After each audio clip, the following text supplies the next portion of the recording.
Hello, sir. So we have a few questions we would like you to answer for helping GRIP 3.0 students.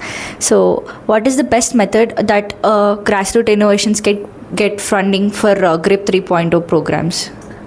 So one of the things which we can possibly look at is government by itself gives a lot of grants, seed funds as part of innovative enterprises. That's something. So you will have to be, one of the major things is you will have to be registered as part of an incubator. You have to have the Startup India registrations and stuff like that.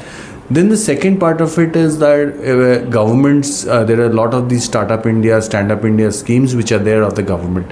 So one does not necessarily need that you have to go for the traditional VC private equity money. And if you have a scalable business, once it reaches a certain scale, I think traditional VC model of PE model, once it reaches let's say crosses the barrier of 20-25 crores of revenue, let's say EBITDA positive, I think that point of time VCs and private equity will look at it as a viable investment opportunity. But maybe early stage, you will possibly have to look at alternate methods of financing, which I told about. So, and the second question is, what financial mistakes do early stage innovators usually make and how can they avoid them? The issue most early stage innovators make is that it is like this. There are 2 or 3 things which they typically do. They build up an enterprise not to solve a problem. They build up an enterprise just to get funding, right? And possibly it has become a thing that it is fashionable. That's one thing. Second is there is a lot of copy-paste models which are happening from the West or from China and things like that, which may not be applicable in India, right? So that is that possibly could have happened maybe 10 years, 14 years, 15 years back, but may not be applicable in today. India has grown much more ahead in that respect. So I would say that understand the problem areas first. The pain points of potential customers, consumers, what are they facing, and then possibly look at solutions around it. That's the best way to go. Means one of the things which I think innovators should look at, or rather than build up a product and try to force fit it onto consumers.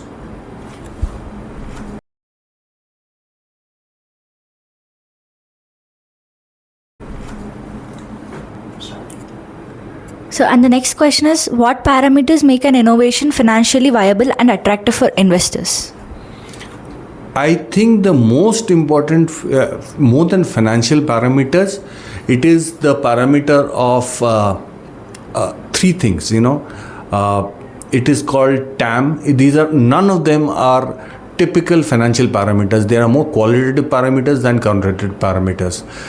I break it up into 3 parts, which is called TAM, team and traction. TAM means you have to go after anything which has a large addressable market. Small market, niche markets are not something investors are going to go after. Second, the most important factor is team. Which are the people who are looking at building up this enterprise. That's team. And traction, how large is the market, how large can this market or this group of people can attract from the overall addressable market, how much they have already captured, and whether there is an opportunity to expand it further. If these 3 things are answered, as I told, none of them being financial parameters is qualitative, I think you will have your answer. So, and the next question is, what advice would you give GRIP 3.0 participants to secure funding for their ideas? I think the days of idea funding is over, right? I would say that today you will have to, one of the most important factors which has to happen is that you should be very clear about your idea. You should know who are your competitors, who are your market, other participants, know about your product, where are you going to market.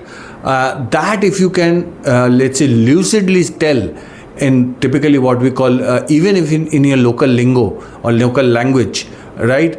That is going to lead to idea funding at least. But as I told you, idea funding by itself has become tough. But as I said, if you are looking for even early stage grant funding also, if you look at, as I said, in terms of, if you can tell this story lucidly as to, yes, this is my product, this is the target segment, this is the market size, my competitors are selling at this price, this is the price I am going to sell, this is the profit I am going to make, in a very lucid manner, comprehensive manner, in not so very elaborate presentation and all. It's good enough. I think that is enough for you to get the early stage funding. So, and the last question is, looking ahead, which sectors hold the biggest potential for student innovators in India? For student innovators, I think the biggest thing is anything which touches consumer. Today's consumers are always willing to experiment.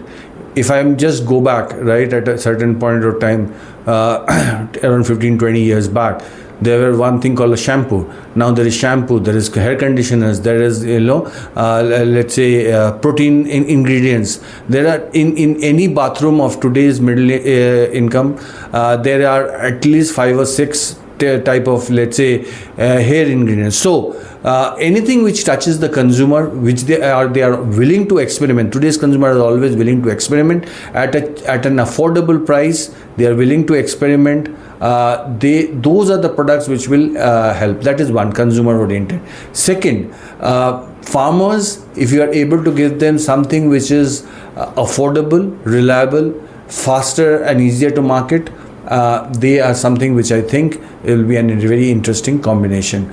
Last is anything which reaches out to healthcare. These are, if you are able to reach out to the, let's say, the villager at the bottom of the pyramid, or let's say at the remotest village of your remotest village, that is something I'm sure they will be willing to pay for it, and you will be able to make a successful enterprise. Thank you, sir. That was very helpful. Thank you so much. My pleasure.